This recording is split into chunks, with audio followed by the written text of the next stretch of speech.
Hi, my name's Barry Kahn, and I would like to talk to you about language acquisition. But let me start with a little introduction. I'm 76 years old. I'm originally from Los Angeles, California. I went to UCLA, the University of California at Los Angeles, from 1966 to 1970, and I majored in linguistics. I fell in love with foreign languages. I studied German in high school for 4 years, and then I switched to linguistics at UCLA. I studied a little more German at the university, and then I started French. I studied Wolof. No, sorry, I was in the Peace Corps. I studied Yoruba, which is a Nigerian language, for a year, a little bit of Swedish, and 3 years of French. And then after I graduated, I joined the Peace Corps, went to Senegal and West Africa, learned some Wolof, practiced my French. Later, I studied Spanish, and I also studied American Sign Language for a year and used it with a boy who was deaf. I think, no, and a year and a half ago, I studied Turkish to learn the sounds of Turkish. It was an experiment to see if I could learn the sounds of Turkish. And people told me that it was fairly successful. So that was the last official encounter I've had with a foreign language. I taught English as a foreign language when I was in Senegal. I taught some English to adults in the summer after I came back to the United States. And then I did other things with my life for many years until COVID. And in 2020, during our lockdown here, I started looking at online platforms for trading language, learning language, practicing language. And I discovered that lots of people were trying to learn English. And I started up my own podcast, which still is still going. It's called What'd You Say? Um, and I spent a lot of time listening to people speaking English. I started teaching English privately using Zoom, and I spent a lot of time thinking about English and about how we learn foreign languages. Why are some people successful? Why do some people have a really difficult time? Um, oh, and I forgot to mention an important part of my life. I have 3 children and 3 grandchildren. So I've had 6 chances in my life to spend a lot of time with little children learning English. A lot of time. Um, I'll spare you the details, but I was home with my children and my grandchildren a lot. And so I've watched them all go from newborn baby, can't speak, to fluent speaker of English. I can yell at you now and tell you to go away. Or, Grandpa, I'm hungry. Get me something to eat. What about please? Grandpa, please get me something to eat. Okay, what would you like? Blah, blah, blah, blah, blah. Very fluent English.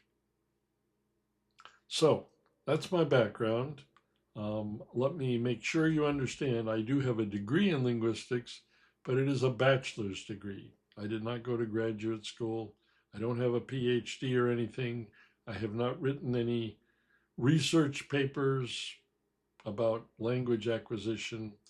What I know is from observation, from being alive, from being interested, from watching 6 little American children grow up and acquire English, from my own experiences learning, trying to learn various languages, and from talking to people and listening to people, most of them trying to learn English, but other languages as well. So I've been educated in the school of life, and I find the whole topic fascinating, endlessly fascinating. So, language acquisition. One of the things I've learned over the past 4 or 5 years, or one of the things that has occurred to me, is babies start life by learning a foreign language. Whether you are born in the United States or China or somewhere in Africa or South America, the first language that you learn, or the first languages, some children learn two or more, the first language you learn is a foreign language.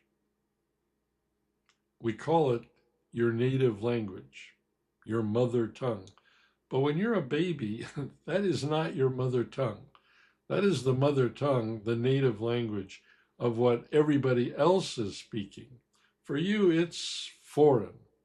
And if you take a baby who's 6 months old and you move from Germany to China or China to Germany, that baby will grow up speaking whatever the family speaks, plus German or Chinese, and they will be indistinguishable from all the other native speakers. A German baby who grows up in China will speak Chinese, whatever dialect of Chinese the local people speak. And nobody will know that. If you just heard them on the phone, you would say, of course, that's a native speaker. And then when you see them, you go, oh, you don't look Chinese. No, I'm not Chinese. Ich bin Deutsch. I'm German. But if you just hear them and they grew up in China, they speak Chinese like everybody else. So for a baby, it's a foreign language. Okay. In the beginning, babies only listen and they watch. They can't do anything else because they don't have control over the muscles. It's not that easy. As you know, it's not that easy to make the sounds of a language. Babies spend a lot of time watching and listening. And I read a study recently that said at the age of 3 months, roughly 3 months, babies are clearly, obviously watching the mouths of people speaking. So if mommy is talking and the baby is looking at mommy's face, the baby is focusing on mommy's tongue, lips, whatever the baby can see. The baby can't imitate yet, although pretty soon they start making easy sounds like mum, mum, mum, mum, ma, ba, ba, ba, ba, ba, what we call bilabial, both lips. Those are among the easiest sounds to make. You're not going to see an American baby at the age of 6 months, probably, practicing the TH sound. Number one, they don't have teeth at 6 months, so it would be, I can't do it. I have teeth in the way. But the baby practices sounds that are easy to do. But they are watching the mouths of the adults or older children in the family, because that's part of learning how to make the sounds. What is going on? They're listening to the sounds and they're watching the adult mouths. And honestly, that's one of the reasons why, after years, I finally thought, you know what?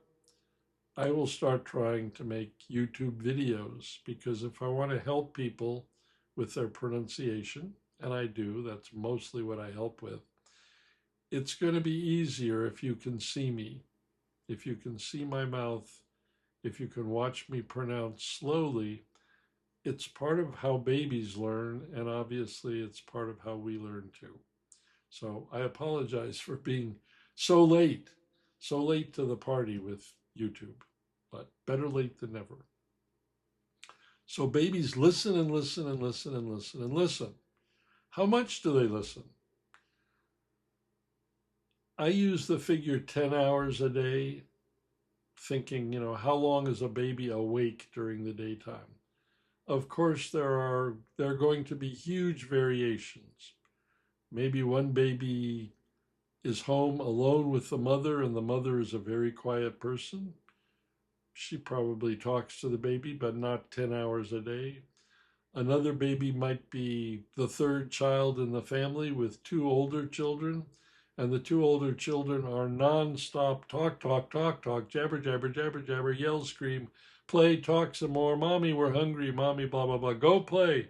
We're playing with the baby. Where's the dog? Non-stop language. Maybe there are other people coming to the house to visit. So the mother is talking with her friend while she's taking care of the baby, while she's doing all the other work that mothers do. Or maybe it's a family where the father is home.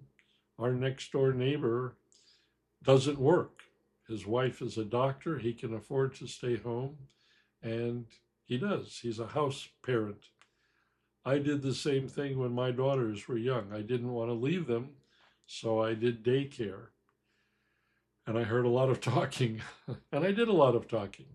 So families are all different, but the one thing you can be sure of is that the babies and the young children, most of them, are hearing a lot of whatever the local language is. If you live in America, if in the United States, then the babies are hearing English, and they're learning the sounds of English, and they're focusing on English. And when they see a dog, somebody will say dog. And if they live in Mexico, they're going to hear perro. And if they live in France, they'll hear chien. The baby doesn't care. The baby doesn't distinguish. They don't know. They don't know a chien from a dog. All they know is that thing with four legs that's barking. People keep saying chien when they see it. And so I'll say chien too as soon as I can. And boom, in a year or 2 years, look, dog, look, doggy, look, kitty. They start using the words that they've learned. So let's pretend that it's 10 hours a day on average. I have no idea. I don't know that anybody has ever studied this, but 10 is an easy number for arithmetic. So pretend that the baby hears English for 10 hours a day. And then you have some adult in Mexico who wants to learn English, but he's working for a living. He's busy. The baby has no job, no obligations. The man in Mexico, Carlos, I'll call him Carlos. Carlos works full time, more than full time. He works 50 hours a week. And we'll say he has a wife and a couple of children. How is he going to learn English? Where will he find the time? Let's say that Carlos is highly motivated. So every minute that he can spare, when he's brushing his teeth in the morning, he listens to English on his phone. Okay? He has to drive to work half an hour, if he's lucky and not in Mexico City. In Mexico City, 2 hours. But we'll say that he lives somewhere where it's not so bad, the traffic. So he listens to English for a half hour on his way to work. He listens to English for a half hour on the way home. And then maybe he grabs another 10 or 15 or 20 minutes in the evening before he goes to bed. So maybe if he's very dedicated, he can do an hour and a half of English every day. That's good for an adult who's working. Compared to the baby, it's not very much. Over the course of a year, maybe Carlos listens to 400 or 500 hours of English, and the baby is listening to 3,500 hours. So we'll say that the baby is being immersed in the language 6 times more than Carlos. And I would say Carlos is above average, really. Who's going to learn faster? Who will learn faster, Carlos or the baby? The baby will. And you can tell by the results. There's lots we don't know about how people learn language, but we do know what the results are. And the results are basically all over the world, regardless of the language, Vietnamese, Zulu, English, Quebecois, it doesn't matter. All over the world, by the age of roughly 5 to 6 years old, children are totally fluent speakers of whatever the local language is, the language of their family. They're totally fluent. If you don't believe me and you don't have any children of your own, go find some kids and just listen to them, talk to them for 10 or 15 minutes. You will be amazed at their vocabulary, at their excellence of their grammar, at their perfect pronunciation, and they are super fluent. You can talk to them about football or, what did you have for dinner last night? Which do you prefer? Chocolate ice cream or vanilla? What do you do what do you do on the weekend when you're not in school, if they're in school? And on and on and on. Do you have any brothers and sisters? You can ask kids a million things, and they are 100% comfortable.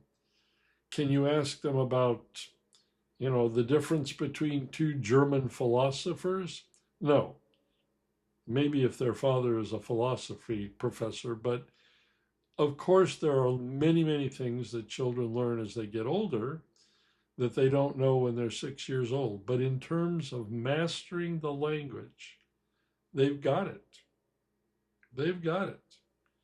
My grandchildren, I have three. The youngest is 5, the oldest is 10. All of them around the age of 4 or 5 could pronounce all the sounds of English except for little things here and there. And their preschool teacher would say, George has trouble with a Y sound or an S sound. So we'll keep an eye on it. Whatever the sounds were that they supposedly had trouble with, the problems went away. By the time they were 6, their English was pretty much as good as my English. I have a bigger vocabulary, but even there, the 10-year-old has a vocabulary that is extensive. She loves to read. I loved to read when I was a kid, and there's nothing like reading to build your vocabulary. It's pretty amazing. Even the 5-year-old, on occasion when I was reading books to him when he was younger, I would ask him, George, do you know what this word means? And he would either immediately say no, if he didn't know, or he would give me the most accurate definition, 3.5 years old. So he either knew the word or he didn't. And if he knew it, he really understood it. And we would hear it in his speech too. He would take some adult sort of word and use it in conversation. And we would all sort of raise our eyebrows and go, where did he learn that? And he would use it with 100% correctness. He always got it right. I never heard him or his sisters use a word incorrectly. When they were ready to use it, they understood the meaning. They understood the appropriate way to use it. And these are bright enough, intelligent children, but they're not any more intelligent than billions of other children around the world. And they don't speak English any better than billions of other children speak hundreds of other languages. They're just normal. So it's pretty impressive, okay? We don't know what's going on in a baby or a child's head when they learn language. We have some hints, but at the neurological level, what is happening in your brain, we don't know. We don't know how people remember things. I mean, I'm not a psychologist, but we know there are areas, this part of the brain deals with language, for example. But that's not the same as saying, well, what happens? What happens when somebody learns to speak a language? We don't know. What we do know, like I said, is the result. And the result is you expose somebody, a baby, to a language, you use it around them, you use it with them for 5 or 6 years, and they are fluent speakers. Okay? Question people often wonder about: are babies better at learning language than adults? Many people say that.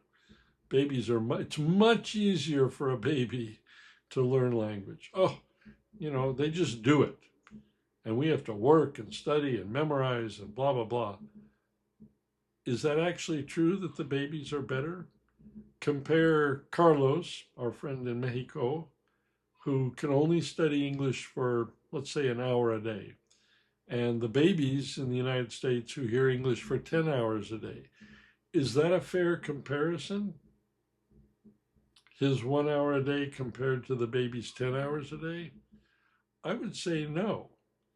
If you take two people and one of them practices guitar for 10 hours a day and the other one practices for 1 hour a day, other things being equal, the 10 hour a day person is going to make much faster progress, because they're just putting more time into it. So that is the advantage, or that is one big advantage that little children have over us.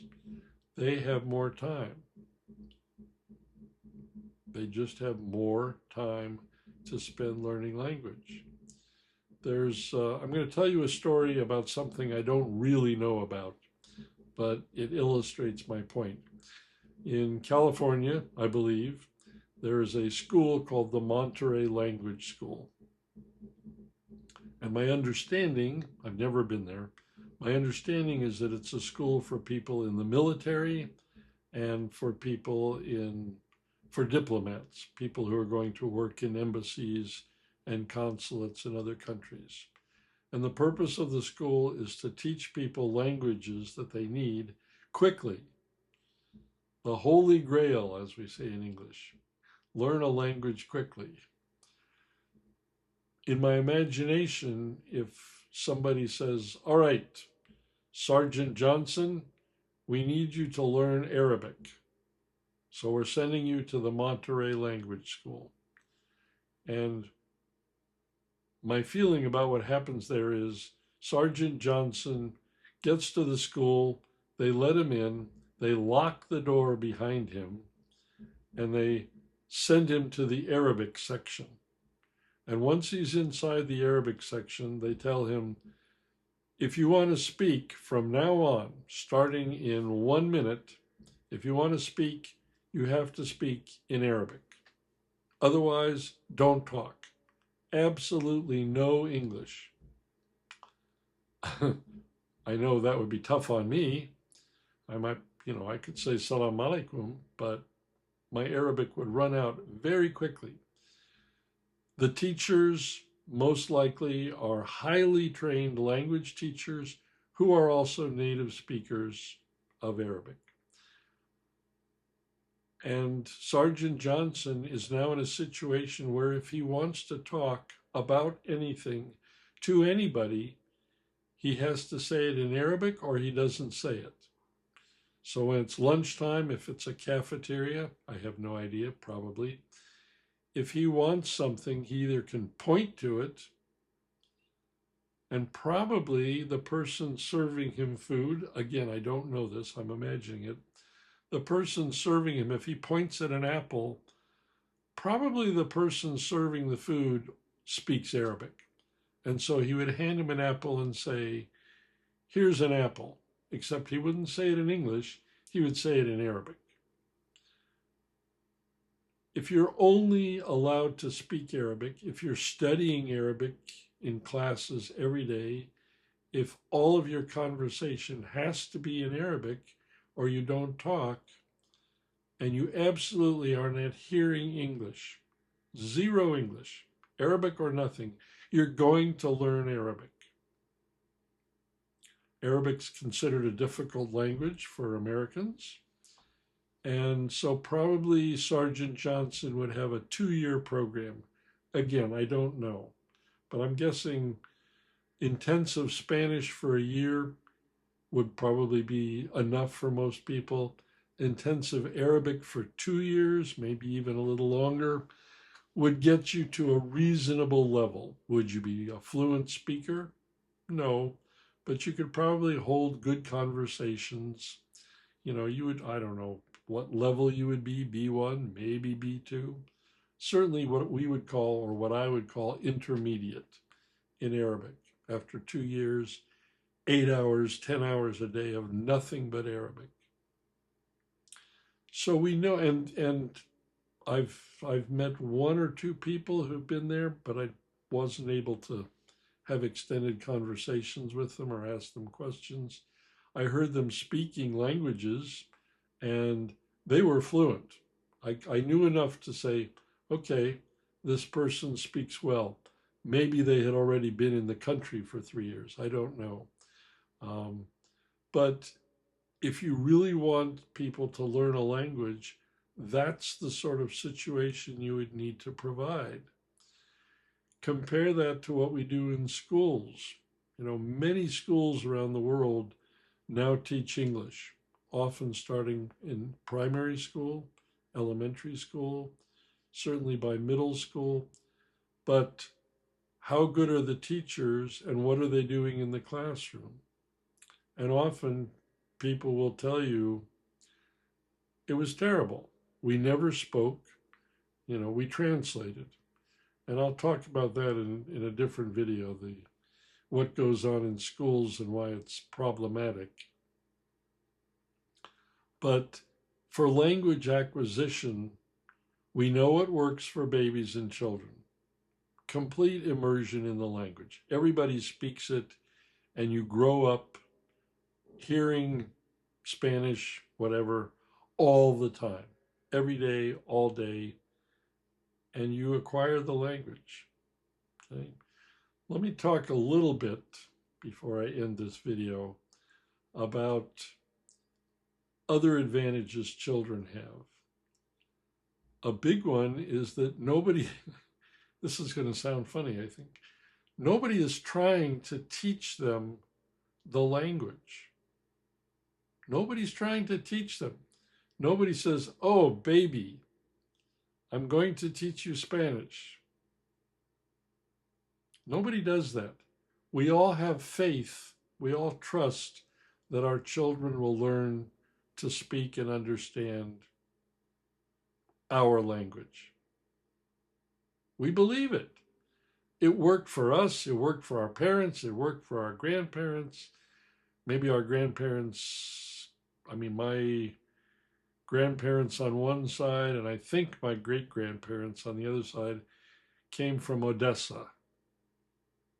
So they probably spoke Yiddish and maybe Russian, I don't know. But they came to America, and by the time I was born, everybody was speaking English in my family. Perfect English. My mother was born in the United States. My father was born in the United States. So they spoke English, and I grew up speaking English. I am quite sure that they did not waste a minute thinking, if we don't give Barry lessons, he's not going to learn to speak. I don't think that idea ever passed through their minds. Of course the babies learn to speak. It's what babies do. You take it for granted. But think about what that means. You go from 0 when you're born, and by the age of 6, you have taught yourself grammar. Parents do not give their children grammar lessons. You have learned to pronounce all the sounds of the language and the intonation and all the little weirdnesses and the rhythm, what words are emphasized, how they're emphasized, what is the difference between we're having pizza for dinner and we're having pizza for dinner. The words are the same, right? We're having pizza for dinner. That's not the same meaning as we're having pizza for dinner. One is a statement, the other is a question. Little children completely understand that. Nobody teaches it to them. They hear it used, they see the reactions, they figure it out. Okay, so the babies and the little children are teaching them the meanings of words. They're figuring out the grammar themselves, and they're learning all the little weird things about the language. They learn the regular verbs and then they learn the irregular verbs. No lessons, no instruction. The school of real life. Are they all geniuses? Are they way smarter than we are? Or is it just those 10 hours a day of exposure? Okay? I don't have the answer, but I have my opinions, and most of us don't get ever 10 hours a day of exposure to a language we want to learn. We're lucky if we get 1 hour, and we are not surrounded by native speakers. So all the advantages that the babies and children have, we as adults do not have. We just don't, with the rare exception of you're a diplomat and they send you to the Monterey Language School. But most people, no. Another very important difference between children and us is children don't worry about it. Adults worry so much. I'm sorry, my English is not so good. Drives me crazy when people say that. I won't make my speech about not apologizing, but please don't apologize. Whatever level your English is, it is. Apologizing, saying, I'm sorry, doesn't change it. Doesn't make any difference whatsoever. So don't bother. It is what it is. If you want it to get better, keep practicing. But little children don't worry about it. They don't think about, oh my God, I can't conjugate this verb. They don't think about that for a second, ever. Ever. They don't. They have no anxiety about learning to speak language. They don't care about mistakes. Story I've told 1,000 times. When my grandson George was 1.5, maybe, whenever I started reading books to him, he would come over to me after he started to speak, and he would look at me and he would say, book. One word sentence, book.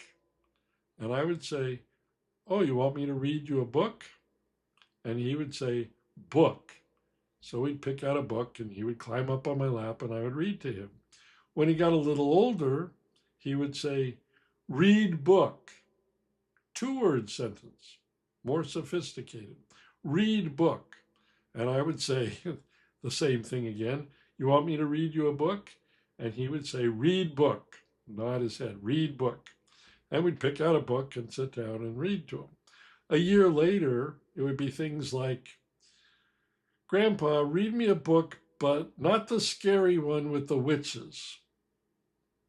And I'm thinking to myself, holy crap, how did he get from 2 words, read book, to telling me what kind of book, not too scary, no witches, please. Huge leap. But all that time, he's listening, and figuring out English. Excuse me. Figuring out how the language works. He's listening to books. And that's what babies and little children do. They're listening, they're analyzing, they're looking for patterns. They're learning the language. Let me change that. They're teaching themselves the language. They're acquiring the language. They're getting it. And let me repeat this. They are learning it without any kind of formal instruction. No school. Let me give you an example of the things that we do know. This is something I learned when I was studying linguistics. If you listen to young American children, once they begin to speak, sooner or later, they will begin to say things like, I goed to the park. I goed to the park. Okay, go is an important verb that we learn early because we're always going places. Where's mommy? Oh, she went to the supermarket. Okay, so I ask my grandson, what did you do today? And he says, I go to the park with mommy. I go to the park with mommy. And I say, oh, you went to the park with mommy? And he says, yeah, I go to the park with mommy. Is that correct grammar? Would I say, I go to the park? No, I would say, I went to the park. Go is an irregular verb, go, went, gone. What that tells people interested in language acquisition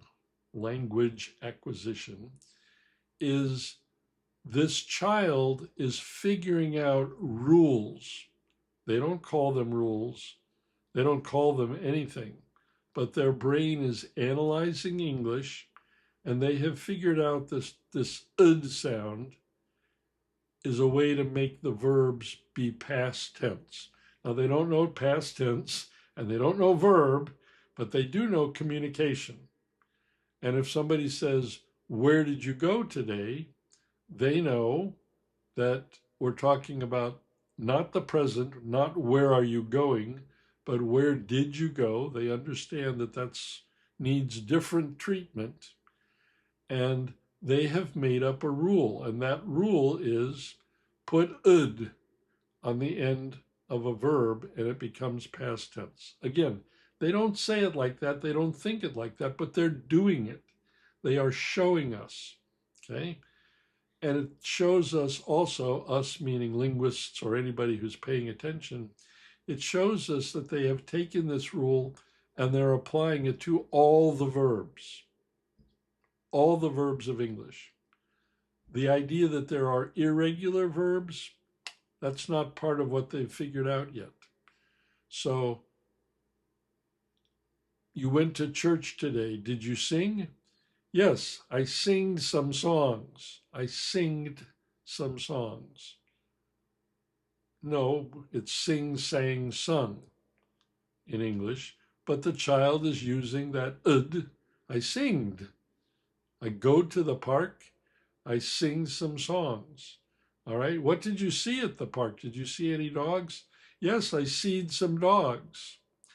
No, it's not seed, it's saw. I saw some dogs. The child doesn't know about all those irregular things yet. The child has a rule, and that rule works, and by God, they're going to use it. So past tense, you put a d sound on the end, or ud, and you're done. You can now speak in the past tense, okay? Again, they're not thinking, oh, I have a rule and this is how it works. None of that. But they're showing us by their speech where they are at. So let's say that age 3.5, 4, they're saying goed and I seed and I singed. 6 months or a year later, all those errors, those grammar mistakes are gone. They're gone. How does it happen? How do they know it? They're still listening. And very important, and important not just for understanding this, but if any of you are helping other people learn your language, whatever it might be, this is the best, kindest, most helpful technique. If somebody makes a mistake, if the child says to me, I goed to the park, what I say back to them, I don't say, oh, George, you made another grammar mistake, you bad boy. I would never say that to a child. I wouldn't say it to a grown-up, to an adult either. What I do is I respond with the correct grammar. So the child says, I go to the park, and I say, oh, you went to the park? Did you see any dogs? Okay. So what I say back to them is correct. He says, I go to the park. I say, oh, you went to the park. You went to the park. They're hearing the correct English. They're not ready to use it, but they need to hear it again and again. That's how they figure it out. And at some point, the little light bulb goes on, and the child says, dang, all these times I've been saying I go to the park, but no, none of the grown-ups ever say goed. They say went. So I guess that's what I have to do. And at some point, they suddenly say, yeah, I went to the park, and then we went swimming, and then we went to the supermarket, and went. They fix it themselves, they self correct, and they're done. They've learned it. Okay. And sing becomes sang, and swim becomes swam, and all these other irregular verbs get fixed. The child listens, memorizes, starts saying them, and those errors go away. So we know that the children are teaching themselves, acquiring language. It's a progression. It starts with listening when you're a baby. That same progression holds true for immigrant children. The typical behavior when a family moves from wherever, Mexico to the United States, the little children will not try to speak English for 3, 4, 5, 6 months. They just listen. They are giving their brain time to analyze the language. They're listening. Oh, so they say dog. Oh, there's a cat. That's a room.